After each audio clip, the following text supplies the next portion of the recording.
Welcome to bird media. నేను మీ పవన్ కృష్ణమూర్తి. ఆంధ్రప్రదేశ్లో ఏ నోట విన్నా కానీ 2019-24 మధ్యలో జరిగినటువంటి భూ లావాదేవీలకు సంబంధించినటువంటి డిస్ప్యూట్స్, సర్వేల పేరుతో జగన్మోహన్ రెడ్డి ఆడినటువంటి నాటకం, దానివల్ల ఎంతోమంది ఇబ్బందులు పడుతున్నారు.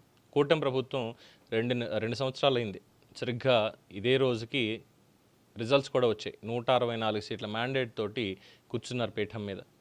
సో అవన్నీ కూడా క్లియర్ చేస్తారనుకుంటే 2 ఏళ్ళు అవుతున్నా, 24 నెలలు అవుతున్నా, ఇప్పటికీ కూడా అధికార గణంలో ఏం మార్పు రావట్లేదు అని చెప్పి చాలామంది బాధపడుతున్నారు. ముఖ్యంగా ఈ ల్యాండ్ కోల్పోయినటువంటి వాళ్ళ ఆస్తులు కోల్పోయినటువంటి వాళ్ళు, అక్రమంగా రిజిస్ట్రేషన్లు జరిగిపోయాయి వేరే వాళ్ళ పేరు మీద. సో దానికి సంబంధించి మన శ్రీనివాస్ అని చెప్పి మనకి సత్సాయి జిల్లా నుంచి వచ్చారు కదా, 22 లక్షల మందికి సంబంధించి, రైతులకు సంబంధించి ఏ విధంగా అన్యాయం జరుగుతుంది అనేది దాని మీద సామాన్యుడిగా ఒక లేఖ కూడా రాశారు నారా లోకేష్ గారికి. ఆ లేఖ ఏంటంటే, మహారాజశ్రీ గౌరవనీయులైన ఆంధ్రప్రదేశ్ రాష్ట్ర తెలుగుదేశం పార్టీ మంత్రివర్యులు, తెలుగుదేశం పార్టీ జాతీయ వర్కింగ్ ప్రెసిడెంట్ నారా లోకేష్ గారికి సత్యసాయి జిల్లా చెన్నై కొత్తపల్లి మండలం ప్యాదిండి పంచాయతీ నామాల గ్రామ నివాసైన ఎం శ్రీనివాస్ అని నేను చేసుకుంటున్న విన్నపం. అంశం భూముల రీసర్వే మరియు రీసర్వే జరిగిన విధానం.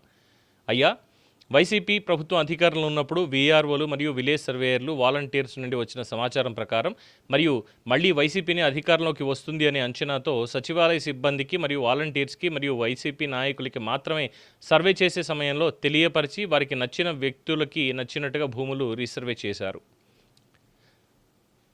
రీసర్వే జరిగిన విధానం: గ్రామాల్లో ఎటువంటి రాజకీయ నేపథ్యం లేని మరియు అంగబలం అర్ధబలం లేని, బ్రతుకు తెరువు కోసం గ్రామాల నుండి వలస వెళ్లిన సామాన్యుల మరియు టీడీపీ సానుభూతిపరుల భూములను ఆ రైతులకి తెలియకుండానే చాలా తక్కువ చేసేసి ఆ భూములను వారికి నచ్చిన వ్యక్తులకి ఎల్పిఎంలలోకి మరియు సర్వే నెంబర్లలోకి నమోదు చేసి, సర్వే నెంబర్ నిర్దిష్టమైన విస్తీర్ణాన్ని కావాలనే ఎక్కువ తక్కువ చేసి భూముల రికార్డ్స్ను మార్చారు.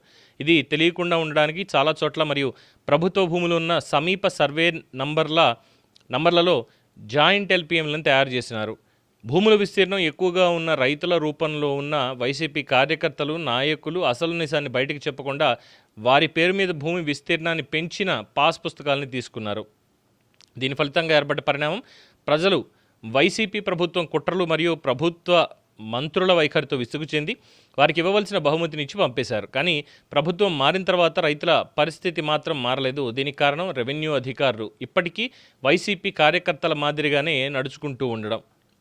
ప్రస్తుత పరిస్థితి: మన ప్రభుత్వం రీసర్వేలో జరిగిన తప్పులను చక్కదిద్దడానికి నిర్వహించిన రెవెన్యూ క్లినిక్లకు వెళ్ళి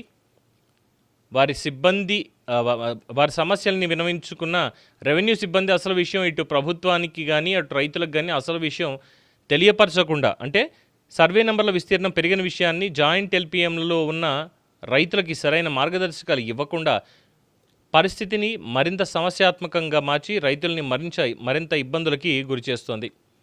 పరిణామం ఏమి ఏర్పడుతుంది దీనివల్ల?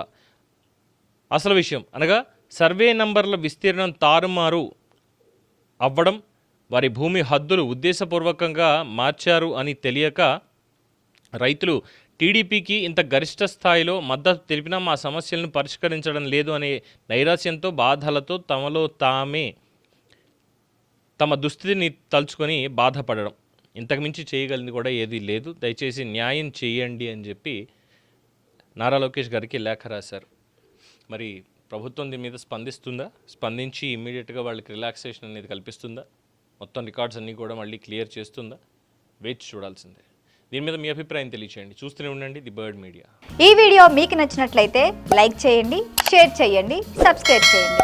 మరిన్ని అప్డేట్ల కోసం మా వాట్సాప్ ఛానల్ను ఫాలో చేయండి.